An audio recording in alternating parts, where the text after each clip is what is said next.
ছাত্র শিবির রাজনীতিতে কেন আগানো? দেখুন, ডাকসুর নির্বাচন যেদিন হয় ঠিক সেদিন এসএ টিভির এক সাংবাদিক তিনি মারা যান। মারা যাওয়ার পরে নির্বাচন হলো। এরপরে প্রথম এই শিবিরের যারা নির্বাচিত হয়েছেন তারাই তার বাড়িতে গেল, তার বাচ্চাদের আদর যত্ন করলো, খোঁজ খবর নিল, সেই পরিবারের প্রতি সমবেদনা জানালো এবং কি করলো, 2 লক্ষ টাকাও তাদের ভরণ পোষণ বাবদ দিয়ে আসলো। এবং তারাও এটাও বলেছে যে ভবিষ্যতে তাদের প্রতি তারা খেয়াল রাখবে। তো দেখেন, বর্তমানে যে রাজনৈতিক দলগুলো রয়েছে বা তাদের যে অঙ্গ সংগঠন রয়েছে তাদের ভিতরে এই চিন্তা চেতনা কিন্তু একবারও ঘটেনি।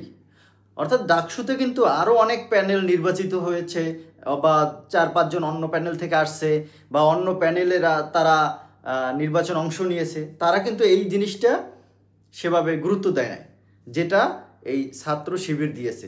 এই দিক থেকেই এরা কিন্তু পলিটিক্যালি এগিয়ে আছে।